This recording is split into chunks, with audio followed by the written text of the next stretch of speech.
సన్నిధిలోనికి మనమందరం కూడా ప్రయాణం చేయటానికి ప్రయత్నం చేద్దాం.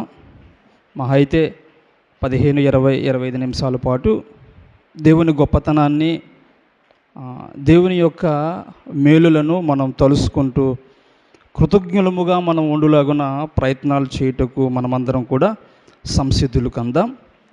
దేవుని సన్నిధిలోనికి మనం వచ్చిన మనమందరం కూడా దేవుని సహాయం బట్టి మనమందరం కూడా ముందుకు వెళ్ళాలి. మరి రెండో భాగంలో దేవుని కొరకు మనం మాట్లాడుకొనుచుండగా చిన్న ప్రార్థనతో మనం ప్రారంభించుకుందాం. ఎందుకంటే సమస్తము ఆయన ద్వారా కలిగి ఉన్న వారముగా గనుక ఆయన సహాయము లేకపోతే మనం ఏమీయూ చెయ్యవారముగా మనం లేము గనుక ఆయన సహాయాన్ని వేడుకున్నట్టుకు ప్రార్థన అనేటువంటి శక్తిని మనం ఆశ్రయించుకుందాం. మనమందరం కూడా తల్లు వంచి ప్రభువులోనికి మన మనసును మళ్లించుకొని ప్రార్థన అనే ఆయుధాన్ని మనం చేతపట్టుకొని ఆయన రెండో భాగంలోనికి ప్రవేశించుటకు సహాయం అడుగుదాం. పరలోకమందున మా తండ్రి, నీకు వందనాలు చెల్లిస్తూ ఉన్నాం. రెండో భాగంలో వచ్చాం. మొదటి భాగాన్ని ముగించుకొని అది నీ చిత్తమును బట్టి రెండో భాగంలో మేము వచ్చినప్పుడు మీ బిడ్డలముగా నిన్ను గూర్చినటువంటి సంగతులు మేము ఏ విధంగా ఆలోచన చేయాలనేటువంటి విషయాలను చక్కగా ఆలోచించుకునే చక్కటి మనసును, మంచి జ్ఞానమును, వివేచనను, ఆలోచన శక్తిని మాకందరికి ఇవ్వమని, నేను చెబుతున్నటువంటి మాట వాక్యానుసారమై ఉన్నదో లేదో అని ప్రతి ఒక్క బిడ్డ జ్ఞానయుక్తమైనటువంటి ఆలోచనతో చేసుకొని నీకు బహు దూరముగా జీవించునొల్లని వారముగా కాకుండా దగ్గరగా బ్రతుకుటకు సహాయం చేయమని ఈ సమయాన్ని బట్టి నిన్ను స్తుతిస్తూ యేసు నామంలో ప్రార్థించి అడిగి వేడుకొనుచుంటున్నాము తండ్రి, ఆమేన్. ప్రియమైన దేవుని బిడ్డలారా, దేవుడు చాలా మంచివాడు, గొప్పవాడు. ఆయనకున్నటువంటి ఖ్యాతి చాలా గొప్పది.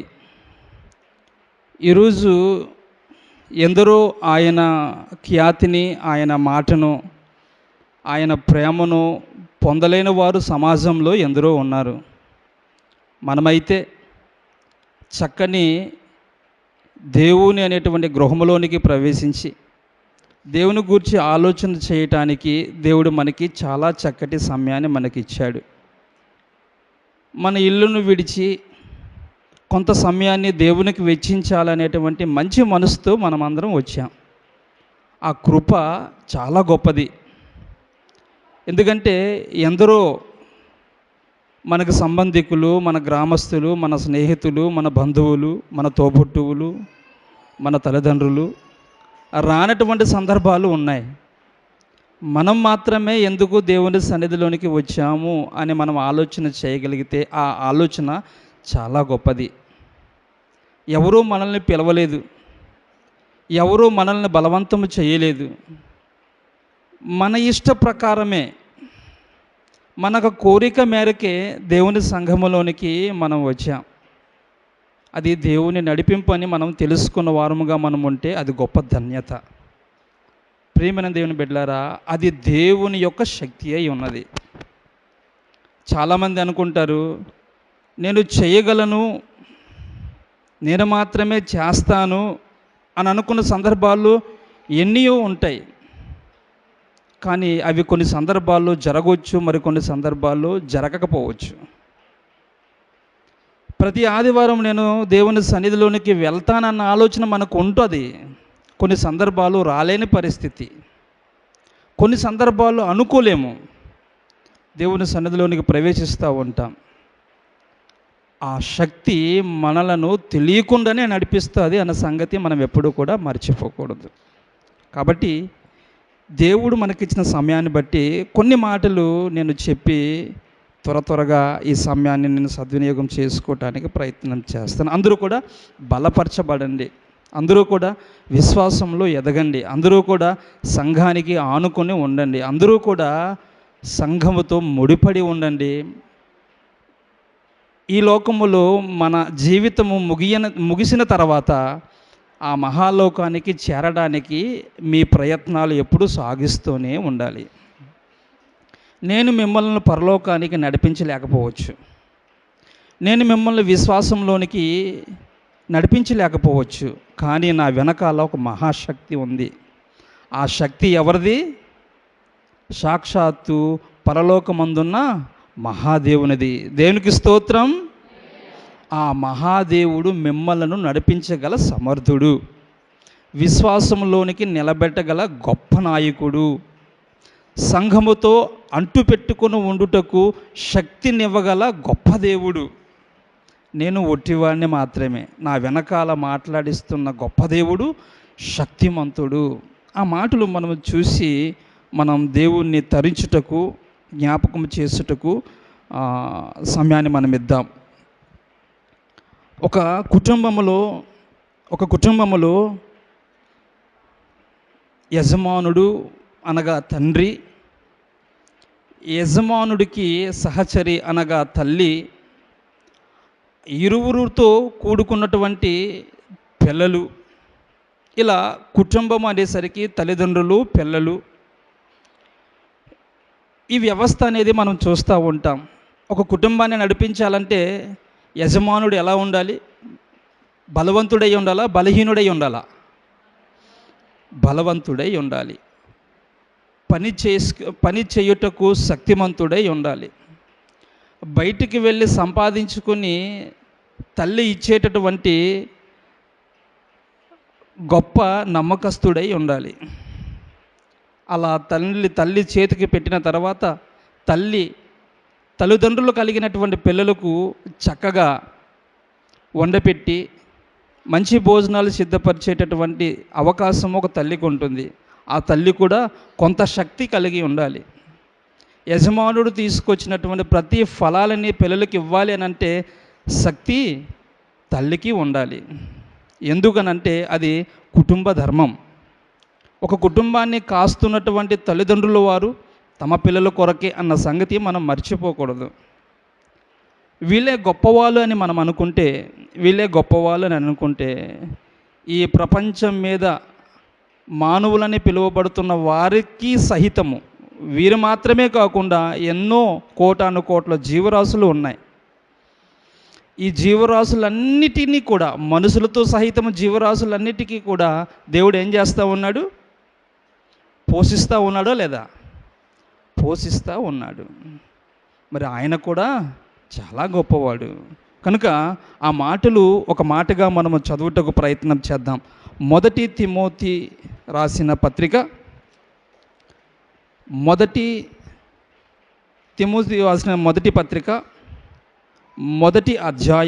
పత్రిక 4వ అధ్యాయము 4వ వచనంలో ఒక మాట మనము చూసి ముందుకు కొనసాగుదాం. తిమోతికి వ్రాసిన మొదటి పత్రిక 4వ అధ్యాయము 4వ వచనము.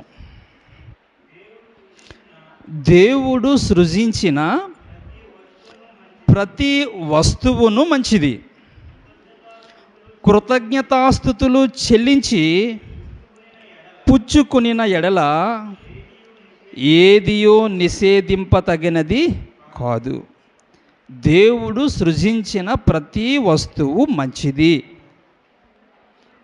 ఆ మంచిగా ఉండేటటువంటి ఆ వస్తువులను మనం స్వీకరించినప్పుడు ఎలా తీసుకోవాలి?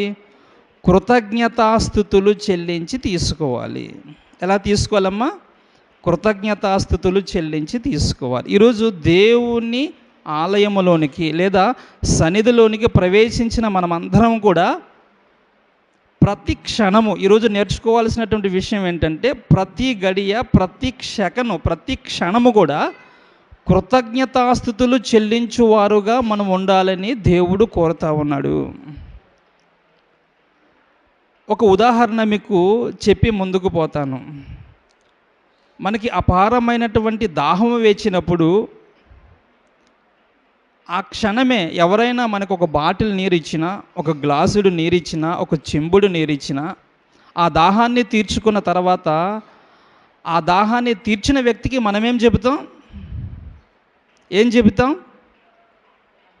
చాలా వందనాలు అని చెబుతాం. దాన్ని మనం ఇంగ్లీష్లో చెబితే థ్యాంక్ యూ అని అంటాం. ఎందుకు? మనకున్నటువంటి దాహార్తిని తీర్చేటటువంటి ఆ వ్యక్తి మనము చూపించేటటువంటి కృతజ్ఞత. అంటే ఒక నీరుని ఇచ్చేటటువంటి వ్యక్తిని మనము చూపించేటటువంటి ఆ భాష లేదా ఆ సంభాషణ లేదా ఆ ఏమంటాం అది ప్రతిస్పందన కృతజ్ఞతతో కూడుకున్నది. అప్పుడు ఒక గ్లాసుడు మంచినీళ్ళు ఇస్తేనే నన్ను కృతజ్ఞత చెప్పాడే అని కృతజ్ఞతను పొందుకున్నటువంటి వ్యక్తి సంతోషపడతాడంటామా పడడంటామా? పడతాడా? సంతోషపడడా? మనము ఆకలిగా ఉన్నా దాహముగా ఉన్నా ఇచ్చిన వారిని చాలా చక్కగా మంచినీళ్ళు ఇచ్చావు, నువ్వు నూరెళ్ళు ఆయుస్సు కలిగి ఉండు అన్న మాట మనం అన్నామంటే, కృతజ్ఞతతో మనం అన్నామనుకో, ఆ మాట తీసుకున్న తర్వాత ఇంటిలోనికి వెళ్ళి ఆలోచించినప్పుడు ఆ వ్యక్తి ఏమవుతాడు? ఆయనకి నేను ధనం ఇవ్వలేదే, బంగారం ఇవ్వలేదే, వజ్రాలు ఇవ్వలేదే, వైడూర్యాలు ఇవ్వలేదే, ఒక గ్లాసుడు మంచినీళ్ళు ఇస్తేనే కృతజ్ఞత థ్యాంక్స్ చెప్పాడనంటే ఆడెంత మంచివాడు. ఆ క్షణాన తనకున్న బాధలు ఏమై ఉన్నా కూడా మరిసిన సందర్భాల్లో మనం చూస్తూ ఉంటాం. మరి దేవుడు అనేటువంటి గొప్ప దేవుడు కలిగినటువంటి గొప్ప ఆలోచన ఏంటో తెలుసా? నా పిల్లలు నా సన్నిధిలోనికి వచ్చినప్పుడే కాకుండా వారు ఏ పనుల్లో ఉన్నా ఏమి చేసినా ఎలా ఉండాలట? కృతజ్ఞతాభావముతో ఉండాలని దేవుడు కోరుతూ ఉన్నాడు. అంతే తప్ప ఒరే నేను నిన్ను గాలి ఇచ్చాను కాబట్టి డబ్బులు ఇవ్వమని దేవుడు మనల్ని ఎప్పుడైనా అడిగాడా? ఒరే నీకు ఎండని ఇస్తున్నాను రా, ఎండ ఇవ్వకపోతే నువ్వు వేసే పంట అంటే ఫలాన్ని ఇవ్వదు, అభివృద్ధి చెందదు, ఎదగదు, సూర్యరశ్మి చాలా ప్రాముఖ్యం, నా శక్తి నువ్వు ఊరికనే తీసుకుంటున్నావు కనుక నీవు నాకు కొంత వ్యయం ఇమ్మని దేవుడు ఏమైనా అడిగాడా? ఏమీ అడగలే. ఏం అడుగుతున్నాడో తెలుసా? ఏమి కోరుకుంటున్నాడో తెలుసా దేవుడు మనందరి నుండి? కృతజ్ఞత. అందుకే దేవుడు సృజించిన ప్రతి వస్తువు మంచిది. అది మనము స్వీకరించినప్పుడు మనం ఏం చేయాలి? దేవునికి కృతజ్ఞతాస్తుతులు చెల్లించాలి. దేవా నీకు వందనాలు. ఈరోజు ఈ చేప తింటుంటే నా నాలికకు తగిలినటువంటి రుచి చాలా బాగుండే, చాలా మంచిది, చాలా బాగుంది. అది ఎవరిచ్చారు నాకు? చేపలమ్మిచ్చిందా? కాదు కదా. చెరువులో లేకపోతే సముద్రంలో ఎవరిచ్చారు? దేవుడు పెట్టాడు. దేవుడు సముద్రంలో పెడితే వలలు వేసుకుని వెళ్ళినటువంటి జాలరులు చేతికి చెకితే ఆ జాలల్లో కొంత వ్యయాన్ని కొంతమందికి అమ్మినటువంటి కొంతమంది వ్యక్తులు మన గ్రామానికి తీసుకుని వస్తే, మన గ్రామానికి తీసుకొచ్చిన తర్వాత కొంత వ్యయాన్ని తీసుకుని మనము అమ్మకి ఇస్తే అమ్మ చక్కగా పులుసులన్నీ తీసేసి మంచి పులుపు చేసి అన్నంలో వేసుకొని తింటుంటే ఆ తృప్తి పొందేటటువంటి ఆనందం ఇంతంతా కాదు. ఆ ఆనందంలోనే మనం దేవుని ఏం చేయాలి? కృతజ్ఞతాస్తుతులు చెల్లించాలి. అందరికి ఆమేన్ చెప్పండి. ఆమేన్. కనుక ప్రియమైన దేవుని బిడ్డలారా, దేవుడు గొప్పవాడు, ఉచితముగా ఇచ్చాడు. మనం వేటాడుకోవడమే, మనం స్వీకరించుకోవడమే, మనం ఆస్వాదించుకోవడమే. అలా మనం తింటున్నప్పుడు దేవా నీకు వందనాలు అని చెప్పగలిగే మనసు కలిగి ఉండాలని దేవుడు కోరుతున్నాడు. ఇంకేం లేదు. కనుక ప్రియమైన దేవుని బిడ్డలారా, జాగ్రత్తగా మనము దేవుని సన్నిధిలో వచ్చినప్పుడు చెబుతున్నటువంటి మాటలు మన జీవితంలోనికి అన్వయించుకోవాలి. ఇంకొక మాట మనం చూద్దాం. కీర్తనలు రాసినటువంటి కీర్తనల గ్రంథం, కీర్తనలు 136వ అధ్యాయము, కీర్తనలు 136వ అధ్యాయము 1 నుంచి 5 వచనాల వరకు మనం చూడగలిగితే గొప్ప మాటలు దేవుడు వ్రాయించాడు. 136వ కీర్తన 1 నుంచి 5 వచనాల వరకు ఒకసారిగా చదువుదాం. యెహోవా దయాళుడు, ఆయన కృతజ్ఞతాస్తుతులు చెల్లించుడి, ఆయన కృప నిరంతరం ఉండెను. దేవదేవునికి కృతజ్ఞతాస్తుతులు చెల్లించుడి, ఆయన కృప నిరంతరం ఉండును. ప్రభువుల ప్రభువునకు కృతజ్ఞతాస్తుతులు చెల్లించుడి, ఆయన కృప నిరంతరం ఉండును. ఆయన ఒక్కడే మహత్కార్యములు చేయవాడు, ఆయన కృప నిరంతరం ఉండును. తన జ్ఞానము చేత ఆకాశమును కలుగు చేసిను, ఆయన కృప నిరంతరం ఉండును. ఇలా మనం చదువుతూ ఉన్నప్పుడు ఆయన కృప నిత్యము నిలిచేదిగా ఉంది. అలా నిత్యము నిలిచేదిగా ఉండేటటువంటి ఆయన కృపను బట్టి మనం ఏం చేయాలి? కృతజ్ఞతాస్తుతులు చెల్లించువారముగా మనం ఉండాలి. ఒకవేళ ఉండకపోతే కొన్ని కుటుంబాలలో కొన్ని సంఘటనలు జరుగుతూ ఉంటాయి. తండ్రి చెప్పినా తల్లి చెప్పినా కొడుకు ఏమంటాడు? వెళ్ళరా, వెళ్ళే, నువ్వేటి చెప్తావు, నేనే తింటాను, నీకేటి తెలుసు. ఆ మాట ఒక తండ్రికి చెమన పడినప్పుడు గుండెల మీద తన్నంత పనవుదా? నువ్వేం చెప్తావు నాకు అన్నప్పుడు, నీకేటి తెలియదు ఊరుకు అన్నప్పుడు, ఒరి వీడిని కన్నాను, ఇంతోన్ని చేశాను అనే తండ్రి ఒకవైపు, తల్లి నా రక్తము చేత వీడికి కని భూమి మీదకి పడేస్తే ఇంతోడయ్యేసరికి నా మీదకి ఎగేసుకుని వస్తున్నాడా? పడతారా? ఒకవేళ తల్లిదండ్రులైన వారు పిల్లల చేత ఈ మాటలు విన్నప్పుడు వాళ్ళు ఒకవేళ బాధపడితే, అది నిజమైతే, తల్లి, తండ్రి, కొడుక, కుమారుడా, మనల్ని అందరినీ కన్నా దేవుడు కూడా ఒకడు ఉన్నాడు. మనం తినే ప్రతి దాంట్లో కూడా కృతజ్ఞతాస్తుతులు మనం చెల్లించకపోతే ఆయన బాధపడడా? పడతాడా? పడతాడు. వీడిని నేనికి పుట్టించాను, ఎందుకు తిండి పెడుతున్నాను, తింటున్నాడు సరిగదా, ఒక్కరోజు కూడా నీకు వందనాలన్న పదం కూడా చెప్పుకోలేడు. ఇదేమైనా బరువా? ఇదేమైనా ధాన్యం బరువా, లేకపోతే ఇటు కేజీలు బరువా, లేకపోతే ఇటు రాయి బరువా, లేకపోతే బిందె బరువా, ఏటి బరువు? ఈడేటి ఎందుకు ఇలా మారిపోయాడు, ఎందుకు కృతజ్ఞతాస్తుతులు చెల్లించాడు అన్న బాధ కనిపించినటువంటి ఆ దేవుడు నీ పక్కనే ఉండి క్షోభిస్తున్నప్పుడు, కన్నీళ్ళు కారుస్తున్నప్పుడు నీ జీవితము ధన్యత ఉండదు. నీ జీవితము ధన్యుడుగా నువ్వు ఉండలేవు.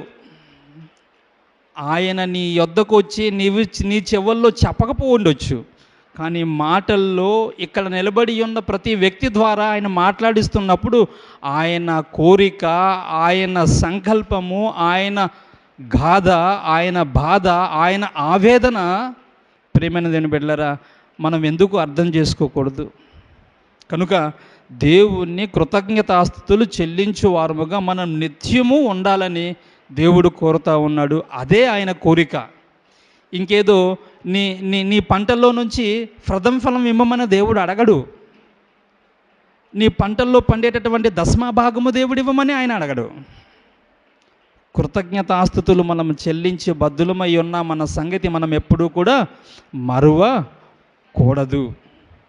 కనుక చివరి 25వ వచనంలో ఇదే అధ్యాయంలో మనం చూస్తే ఆయన ఏమంటా ఉన్నాడు? సమస్త జీవులకును ఆయన ఆహారం ఇచ్చుచున్నాడు, ఆయన కృప నిరంతరముండును. ఆకాశమందుండు దేవునికి కృతజ్ఞతాస్తుతులు చెల్లించుడి, ఆయన కృప నిరంతరముండును. దేవునికి స్తోత్రం. ఆయనకు కృతజ్ఞతాస్తుతులు చెల్లించువారుగా మనం ఉండాలని దేవుడు కోరుతానే ఉన్నాడు. అలాంటి వారుగా మనం ఉండాలని దేవుడు ఎప్పుడూ కూడా ఆశిస్తూ ఉన్నాడు. ఈ సియోను కృపా సంఘం నుండి కూడా ఈ సూత్రము ఫలించాలి, ప్రతిక్షేపించబడాలి. ప్రతి ఒక్కరిలో కూడా ఈ ఉద్యమం రావాలి. ఉదయము లేచినప్పుడు నుండి, దేవా రాత్రంతయో మంచి నిద్ర ఇచ్చావు, నిన్నంతయో కాచావు, ఈరోజు కూడా నీ కృపను బట్టి నన్ను నడిపిస్తావు, నిన్నటి బట్టి నీకు వందనాలు చెల్లిస్తా ఉన్నానని దినాభివృద్ధి మనం పొందుతున్నప్పుడు, దినాలు మనం చూస్తున్నప్పుడు, గడియలు మనం దాటుకుంటూ వెళ్తున్నప్పుడు ప్రతి క్షణము మనం కృతజ్ఞులమై ఉన్న మన సంగతి మనం ఎప్పుడూ కూడా మరవకూడదు. అట్టివారుగా మనం ఉండాలని దేవుడు కోరుతూ ఉన్నాడు. లోకాసు వార్త 17వ అధ్యాయము, లోకాసు వార్త 17వ అధ్యాయము 11వ వచనంలో ఒక మాటను మనం చదువుటకు ప్రయత్నం చేద్దాం. లోకాసు వార్త 17వ అధ్యాయము 11వ వచనము. ఆయన యెరూషలేమునకు ప్రయాణమై పోవచ్చు సమరయ గలిలయుల మధ్యగా వెళ్ళుచుండును. ఇదే సందర్భం ఏంటంటే, ప్రభుల వారు రాకడ దగ్గర అయినప్పుడు ఒక ప్రాంతం నుంచి మరొక ప్రాంతంలోనికి యెరూషలేముకి ప్రయాణమై మరి వెళ్తున్నటువంటి సందర్భంలో ఆ మధ్యన సమరయ గలిలయ మధ్యన వెళ్తూ ఉన్నాడు. ఆయన యొక్క గ్రామంలోనికి వెళుచుండగా 10 మంది కుష్ఠరోగులు ఆయనకు ఎదురుగా వచ్చి దూరమున నిలిచి, యేసు ప్రభువా, మమ్ము కరుణించమని కేకలు వేచిరి. ఆయన వారిని చూసి, మీరు వెళ్ళి మిమ్మును యాజకులకు కనపరుచుకొనుడని వారితో చెప్పెను. వారు వెళ్ళుచుండగా శుద్ధులైరి. వారిలో ఒకడు తనకు స్వస్థత కలుగుట చూసి గొప్ప శబ్దముతో దేవుని మహిమపరుచుచు తిరిగి వచ్చి ఆయనకు కృతజ్ఞతాస్తుతులు చెల్లించుచు ఆయన పాదముల యొద్ద సాగిలపడెను. దేవునికి స్తోత్రం. ఇక్కడ ఒక సందర్భాన్ని మనం చూడగలుగుతాం. ఆయన ప్రయాణమై వెళ్తుండగా కొంతమంది కుష్ఠరోగులు ఆ ప్రాంతంలో దూరముగా నివసిస్తూ ఉన్నారు. అలా నివసిస్తున్నటువంటి ఆ ప్రాంతంలో సుమారుగా కంటికి కనిపించేటటువంటి దూరాన్న యేసుప్రభుల వారు వస్తున్నారని తెలిసిన తర్వాత ఆ కుష్ఠరోగులు యేసును సంబోధిస్తూ పిలుస్తూ ఉన్నారు. యేసు ప్రభువా, మమ్ములను కరుణించు అని కేకలు వేస్తూ ఉన్నారు. అంటే దాని అర్థం ఏంటంటే సమాజంలో వీళ్ళు లేరు. ఎవరు? కుష్ఠరోగులు. కుష్ఠరోగులు అంటే ఎవరు అవుతారు? కుష్ఠరోగులు అంటే ఎప్పుడు సంతోషంగా ఉండేవారా, బాధపడుతూ ఉండేవారా? కుష్ఠరోగులు అంటే ఎప్పుడు బాధపడుతూ ఉండేవారు. ఈ రోగము నయము కానిది, మరణము తప్ప ఏదియో మనలను బాగు చెయ్యనిది. మరణము అనేసరికి మరణము రాక, ఈ కుష్ఠరోగము తగ్గక పెంకులతో గీకుకుంటూ నిత్యము బాధను, వేదనను అనుభవిస్తున్నటువంటి రోగములో ఒక రోగమే కుష్ఠి రోగము. చాలా బాధపడుతూ ఉన్నారు. అలా బాధపడుతున్నప్పుడు యేసు ఆ మార్గాన వస్తున్నాడని తెలుసుకొని కొంత దూరాన నిలబడి, యేసు ప్రభువా, మమ్మలను కరుణించు అని ఎంతమంది అడుగుతూ ఉన్నారు? కేకలు వేస్తూ ఉన్నారు. 10 మంది ఘోష చేస్తూ ఉన్నారు, కేకలు వేస్తూ ఉన్నారు. అప్పుడు కేకలు వేసినప్పుడు యేసు ప్రభు అంటూ ఉన్నాడు, మీరు వెళ్ళి యాజకులకు కనపరుచుకునండి. యాజకులు అంటే అర్థం ఏంటి? ఆ రోజుల్లో గొప్పవారుగా అనుకుందాం కాసేపు. అంటే యాజకులకు కనబడండి అంటే అర్థం ఏంటి? యాజకులకి మీరు కనబడండి అంటే అర్థం ఏంటి? మీరు యాజకులకు కనబడితే మీలో కుష్ఠరోగము లేదు అని వాళ్ళు నిర్ధారించుకుంటారు. నిర్ధారించుకున్న తర్వాత గ్రామంలోనికి మిమ్మల్ని ప్రవేశం అనేది ఇస్తారు, సంఘములోనికి మీరు వస్తారు. కనుక మీరు వాళ్ళకి కనపరుచుకునండి అని అర్థం అక్కడ. అలా చెప్పిన వెంటనే వాళ్ళు కనపరుచుకోవడానికి వెళ్తుండగానే వాళ్ళు ఏమైపోయారట? శుద్ధులైపోయారు. దేవునికి స్తోత్రం. దేవుని మహిమ. శుద్ధులైపోయిన తర్వాత ఆ 10 మంది 9 మంది ఏమో వెళ్ళిపోయారు ఆనందంతో. ఒక్కడు మాత్రమే మరలా ఎక్కడికి వచ్చాడు? వెనక్కి వచ్చాడు. వెనక్కి వచ్చి ఏమంట్లాడుతున్నాడు? 15వ వచనం, వారిలో ఒకడు తనకు స్వస్థత కలుగుట చూసి గొప్ప శబ్దముతో దేవుని మహిమ పరుచుచు తిరిగి వచ్చి ఆయనకు కృతజ్ఞతాస్తుతులు చెల్లించుచు ఆయన పాదముల యొద్ద సాగిలపడెను. దేవునికి స్తోత్రం. 10 మంది కుష్ఠి రోగము బాగా అయితే ఏ మందు వేసినా బాగుపడదే. ఒక్క మాటతో మీరు వెళ్ళి యాజకులకు మీరు కనబరుచుకోండి అన్న మాట చెప్పిన వెనుతిరిగి వెళ్ళిన మరుక్షణమే వాళ్ళు శుద్ధులైన తర్వాత ఆ 10 మంది కూడా ఆయన యొద్దకు వచ్చి సాగిలి పడాల్సినటువంటి సందర్భం. కానీ అలా జరగలే. 9 మంది ఏమో పట్టణంలోనికి పోయినారు, ఒక్కడ మాత్రమే వెనకొచ్చాడు. దేని కొరకు వచ్చారు? ఎందుకు వచ్చాడు వెనక్కి? దేవుణ్ణి ఘనపరచడానికి, దేవుణ్ణి కృతజ్ఞతాస్తుతులు చెల్లించటానికి. అప్పుడు యేసు ప్రభువులు ఏమంటారు? తర్వాత వచనం 17వ వచనం, అందుకు యేసు 10 మంది శుద్ధులైరి కారా, ఆ 9 ఎక్కడా? ఈ అన్యుడు తప్ప దేవుని మహిమపరచుటకు తిరిగి వచ్చిన వాడెవడనూ ఆగపడలేదా అని చెప్పి ఆ మాటలు ముగుస్తూ ఉన్నాడు ప్రభుల వారు. ఈయన ఏ వ్యక్తి ఈయన? ఈ అన్యుడు తప్ప దేవుని మహిమపరచుటకు తిరిగి వచ్చిన వాడెవడనూ ఆగపడలేదా అని చెప్పి, నువ్వు లేచి పొమ్ము, నీ విశ్వాసము నిన్ను స్వస్థపరచిన వానితో చెప్పాను. ఈయన ఎవరు అని అంటే 16వ వచనంలో వాడు సమరయుడు. చివరి వచనం, వాడు సమరయుడు. యూదులు సమరయులు ఎలాగుంటారు చెప్పండి? యూదులు సమరయులు మంచి స్నేహం కలిగి ఉంటారని అంటే యూదులకి సమరయులకు పడదు. యూదులు గొప్ప కులస్తులని, మనం గొప్పవారమనని, సమరయులు అంటరానివని. మరి ఈ సమరయుడు కుష్ఠరోగులు, ఆ 10 మంది కుష్ఠరోగుల్లో ఒకడైతే సమరయుడైతే మిగతా 9 మంది ఎవరు? మిగతా 9 మంది యూదులు అని అర్థం. మిగతా 9 మంది యూదులు, ఒక్కడు మాత్రమే సమరయుడు. ఈయన సమరయుడు అని ఆ మాట మనము చూడగలుగుతాం. కనుక ప్రియమైన దేవుని బిడ్డలారా, యూదులు దేవుని మహిమపరచడానికి వెనక్కి రాలే, ఒక్క సమరయుడే వచ్చాడు. ఈరోజు క్రీస్తును నమ్ముకున్న వారముగా మనము దేవుణ్ణి ఎప్పుడు కృతజ్ఞతాస్తుతులు చెల్లిస్తామో లేదో తెలియదు, కానీ క్రైస్తవేతరులు ఈ చర్చి చూడంగానే ఏమంటారు? మొక్కరా? ఎవరైనా ఇలాగ వచ్చారనుకో, పెద్ద చర్చి కట్టేశారా అని కొంచెం అక్కడ ఆగానే వెళ్తారు, నమస్కారమైన పెట్టని వెళ్తారు, గుండెల మీద చెయ్యేసైనా వెళ్తారు. వారిలో ఏంటి ఆ కృతజ్ఞత? వారిలో ఏంటి ఆ గౌరవము? మనం ఎప్పుడైనా చర్చి చూడంగానే మనం అనిపించింది అలాగా? అబ్బే, క్రైస్తవులకు అనబడదు. కృతజ్ఞత భావము మనలో చాలా తక్కువగా ఉంటుంది. ఎవరిలో ఎక్కువగా ఉంటుంది? అన్యుల దగ్గరే ఎక్కువగా ఉంటుంది. కనుక ప్రియమైన దేని బిడ్డలారా, ఈ సందర్భాన్ని చూసిన తర్వాత ఈ రోజు నుంచైనా మనము అందరం కూడా ఏమనుకోవాలి? నా దేవుడిని నేను కృతజ్ఞతాస్తుతులు నేను చెల్లించి వాడిగా మొదటిగా నేను ఉండాలి అని మనం అనుకోవాలి. అలా అనుకోకపోతే మన కర్మ ఇక. కనుక ప్రియమైన దేని బిడ్డలారా, మంచి సందర్భం కదా. 9 మంది వెనక్కి రాలే, ఒక్కడు మాత్రం వచ్చాడు కృతజ్ఞత. ఈరోజు ఇంతమందిలో ఎంతమంది మనం కృతజ్ఞతాస్తుతులు చెల్లించడానికి ఇష్టపడుతున్నాం? ఒకసారి ఆలోచించండి. ఈ ఎంతమంది అని కాకుండా మనం మాత్రం ఎందుకు వచ్చాం? ఒక స్త్రీ అనుకోవాలి, పెళ్ళైతే మా భార్య ఎందుకు రాలేదు, మా భర్త ఎందుకు రాలేదు అని ఒక భార్య అనుకోవాలి.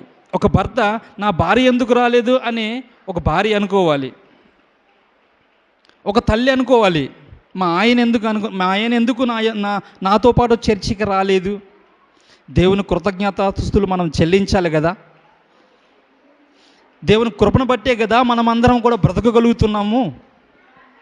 కనుక ప్రియమైన దేవుని బిడ్డలారా, జాగ్రత్తగా ఆలోచించమని ఈ సందర్భంలో మీకు అందరికీ నేను మరలా జ్ఞాపకం చేస్తున్నాను. ఇంకో కీర్తన దావీదు భక్తుడు చాలా చక్కగా రాశాడు. 103వ కీర్తన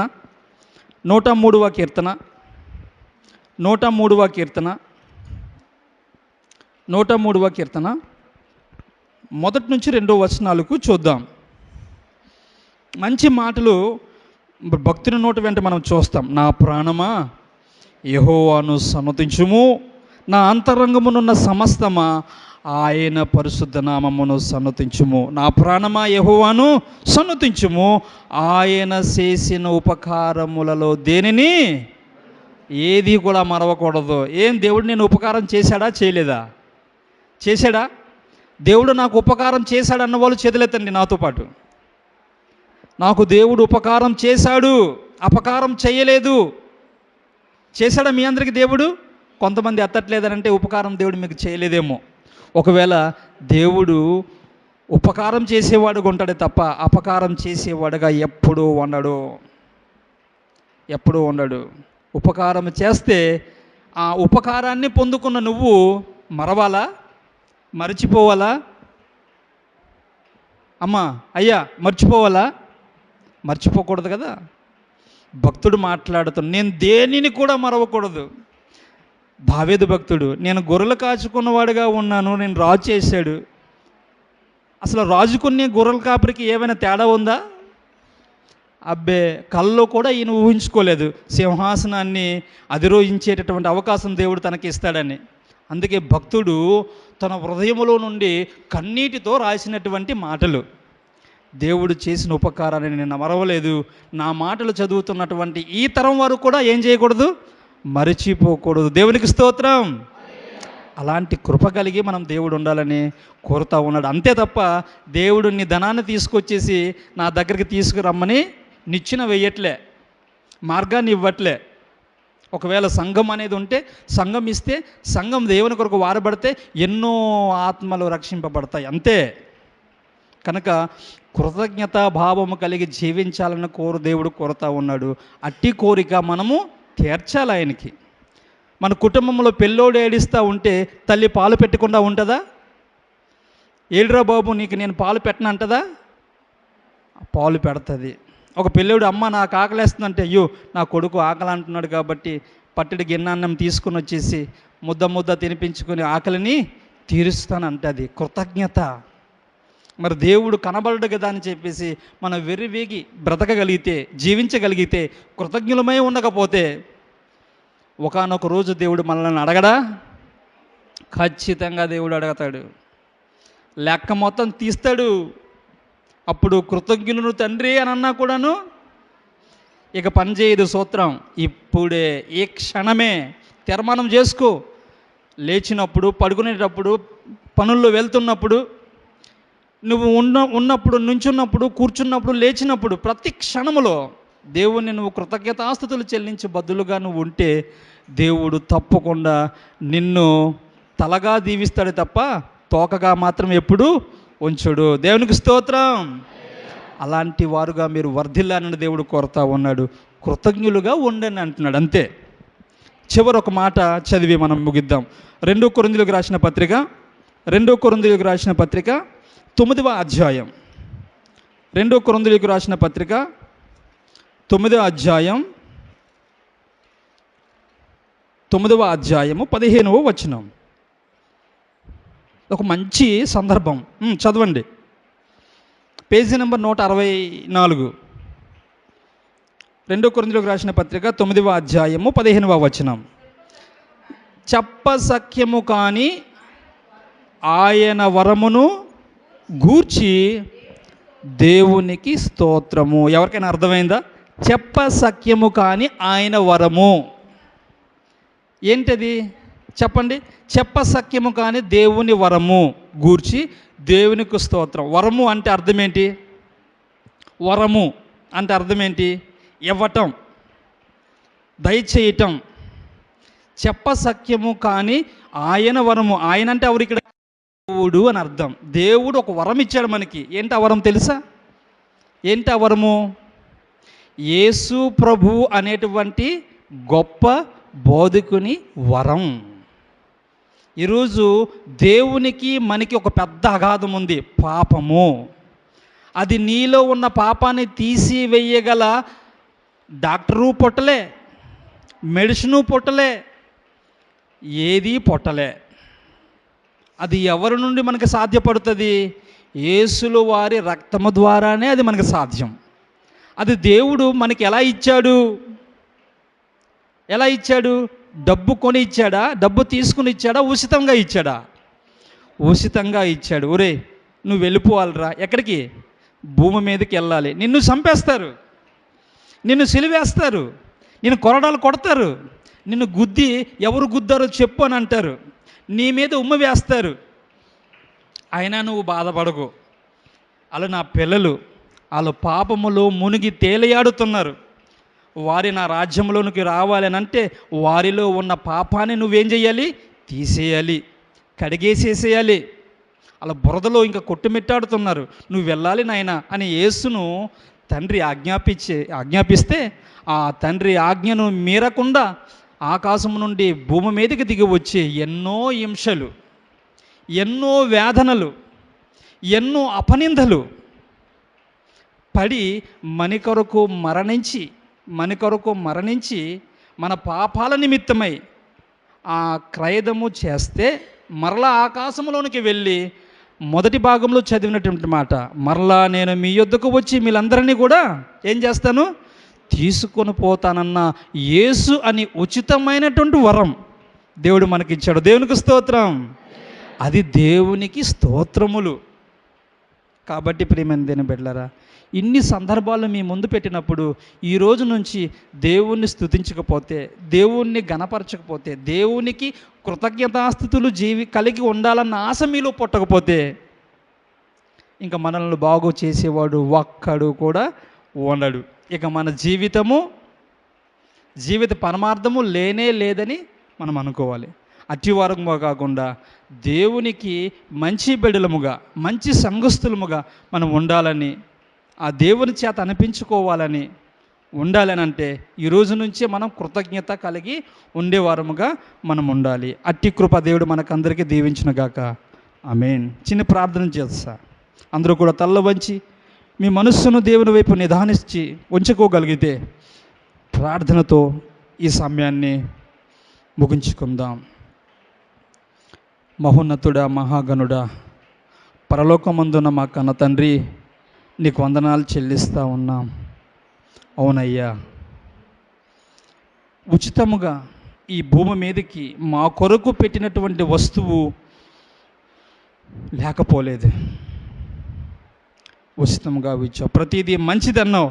అది మీరు పుచ్చుకున్నప్పుడు కృతజ్ఞతాస్థుతులు కలిగి జీవించమన్నావు.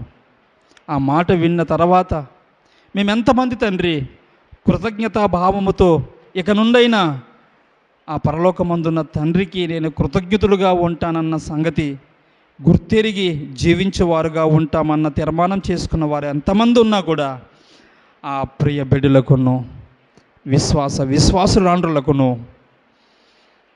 నీ ఆస్తముంచి వారితో మాట్లాడమని అడుగుతా ఉన్నా. తీర్మానం చేసుకునేటటువంటి ప్రతి ఒక్కరిని కూడా నిదానించి చూడమని అడుగుతా ఉన్నాను తండ్రి. 10 మంది కుష్ఠ రోగులు స్వస్థత పొందుకున్న వారుగా కనబడుతున్నప్పుడు 9 మంది వాళ్ళ కృతజ్ఞత భావాన్ని చూపించలేదే, ఒక్కడ మాత్రమే ఎందుకు వచ్చాడు? ఆ 9 మంది కూడా స్వస్థపరచబడ్డారే. ఆ 9 మంది భావనలో, ఆలోచనలు మా ఆలోచన ఎట్టి రీతిగా ఉన్నది? తిరిగి వచ్చిన ఒక సమరయుని యొక్క ఆలోచన వలె మా ఆలోచనలు ఉండి ఉన్నాయా? లేకపోతే తిరిగి రాని ఆ 9 మందితో ఉన్న ఆలోచనలాగానే మేమును ఆలోచిస్తున్నామా? గుర్తు చేసుకునే సమయాన్ని మాకు ఇచ్చినందుకు దేవానికి వందనాలు. ఇలా మేము ఆలోచిస్తూ కొనుచుండగా నీ మహాభక్తుడు, రాజుగా కీర్తి ప్రశస్తులు అందనిచ్చినటువంటి ఆ భక్తుడు, నా ప్రాణమా యెహోవాను సన్నతించుము, నేను దేనిని కూడా ఆయన ఉపకారములు దేనిని కూడా మరవకూడదు అన్నటువంటి మాట మేము చదువుతున్నప్పుడు మేమును కూడా నీ ఉపకారమును మేము పొందుకున్న వారముగా ఉచితముగా మేము ఉన్నామే. మేమెందుకు నిన్ను కృతజ్ఞతాస్తుతులు చెల్లించుకోకూడదు అన్న భావనలో ఉండే వారముగా మేము ఉండామా? లేకపోతే ఉండని వారముగా మేము ఉన్నామా? మరొకసారి మాతో నువ్వు మాట్లాడుతున్నందుకు దేవానికి వందనాలు చెల్లిస్తా ఉన్నా. మాకందరికీ ఉచితమైనటువంటి యేసు అనేటువంటి వరాన్ని మాకు ఇచ్చావు. మాలో ఉన్నటువంటి పాపాన్ని తీసివేశావు. తండ్రి అని పిలవగలిగేటటువంటి గొప్ప నామాన్ని మాకు ఇచ్చావు, సంబంధాన్ని మాకు ఇచ్చావు. అయ్యా, నీకు వందనాలు చెల్లిస్తూ మేమందరము కూడా ఈ రోజు నుండి కృతజ్ఞతాస్తుతులు చెల్లించు సియోను కృప సంఘస్థులుగా నిలుచులాగన మా పట్ల నీ ప్రేమ విస్తారపరచమని, నడిపింపమని ప్రార్థిస్తూ యేసు నామములో ప్రార్థించి అడిగి వేడుకొనుచున్నాను తండ్రి. ఆమేన్. అందరికీ వందనాలు.